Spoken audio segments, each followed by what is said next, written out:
Do you wish you could have waited before speaking initially? I supported a friend. That's what I thought I did. I'm proud that I did. I think if you've known somebody and worked with somebody worked with them for 36 years and known them for 48 years, you went to school with them, I think you owe a debt of allegiance and gratitude for what he did for the program, and that's what my reaction was, and so be it. Coach, do you think there's a chance he will coach with you again?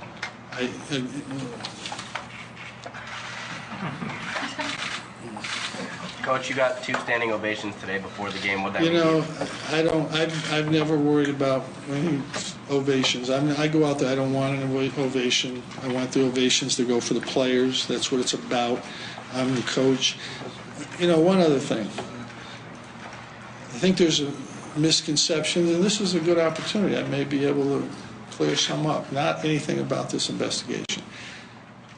A few years ago, we decided to go to the ACC. Back a few years. I wasn't consulted and shouldn't have been. This time we decided to go to the ACC. I wasn't consulted and shouldn't be. We hired a new athletic director a few years ago. I wasn't consulted. I wasn't on the panel. They didn't ask me to say hello, and it should be that way. When they hired the chancellor, I didn't even know where she was from. And it should be that way. That's the way it's always been at Syracuse University.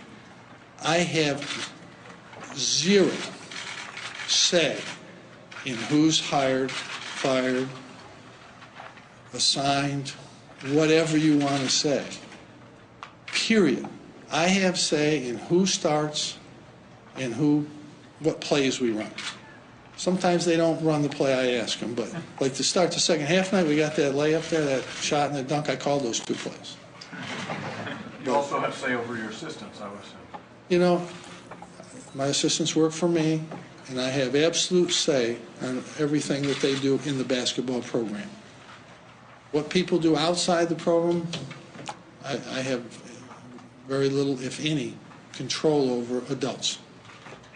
But to make my point, I think there's a misconception that, well, he's been there 36 years, he runs he's bigger than the program. If I was gone today, this program would be fine. This program would do great. If 10 years from now, this program will do great. This is not Jim Boeheim. This is Syracuse University basketball program. It is not about me. It never has been about me. Roy Danforth won here, Fred Lewis won here, and the guy next, Mike Hopkins, will win here as well. It's not anything. I have no I'm lucky that I get dinner that I like at home. My wife determines what dinner's going to be, and I eat it.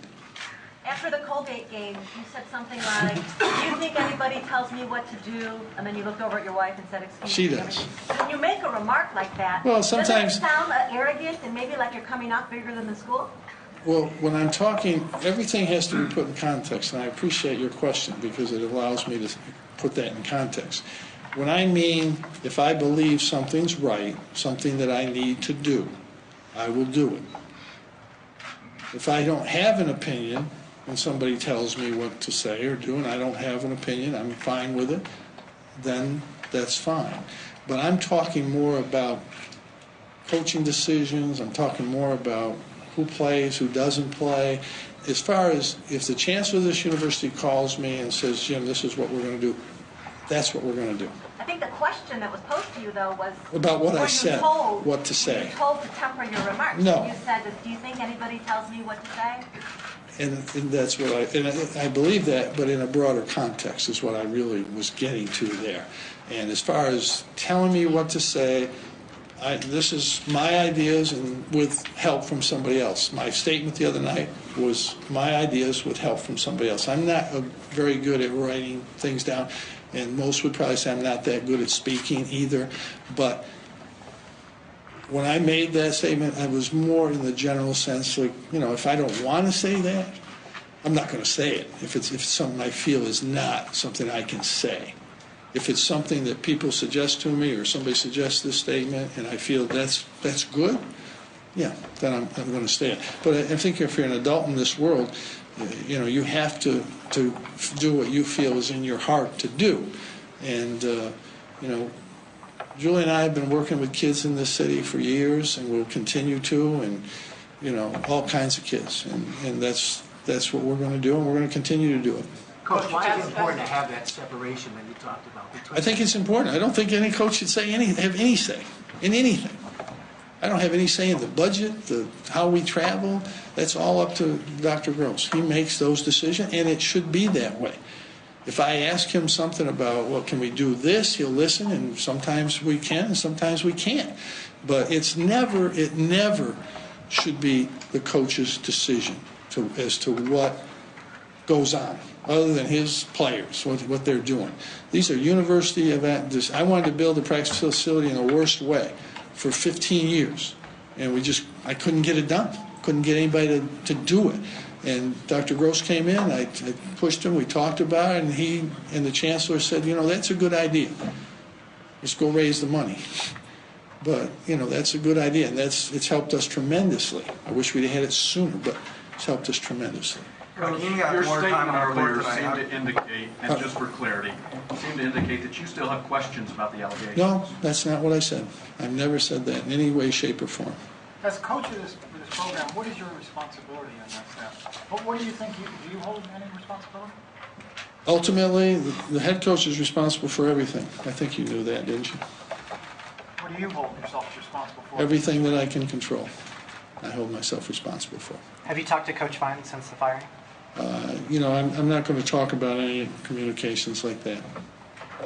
What do you think of Raheem's game? He got more time on the court tonight than he's gotten. Yeah, I thought he was better. Michael was the most impressive, one of the most impressive to me because he said struggled to get into our plays. And I think he didn't hear me a couple times when I called a play. And now I think he's hearing me better. 19 points for James Sutherland. What did you like about the way he responded after not scoring in the 2 games? About everything, I thought. I liked everything. We see his own defense, Shane's eyes get big. He's just got to get his eyes big when we see a man-to-man. Yes, sir. Will James be playing against Florida upcoming this weekend? Let me see. Whose decision is that? Yours. Oh, that's mine. We'll find out Friday night. We'll see. We'll see Friday night. Coach, now 4 games with Jerry McNamara as an assistant coach. What does he bring for the team in the assistant coach? Well, I think the great thing with Jerry, he's been with us. He's the guard. He's played guard here. He knows the position. He's working with the guards. So I think it's an easy transition. And Mike has worked with big guys before, so that's been a good transition. The staff has done a great job, a tremendous job. And the last thing I'd like to cover, because I've heard this a lot, the players will not be distracted. We may not win every game. If we lose a game, it's not going to be because they're distracted. They're going to play. We'll keep them focused. The important thing as a coach that you try to teach your players from the first day they get here is that they have to be focused when they come in, 2.5 hours. They got 21 and a half hours. They can do other things and what they feel they have to do.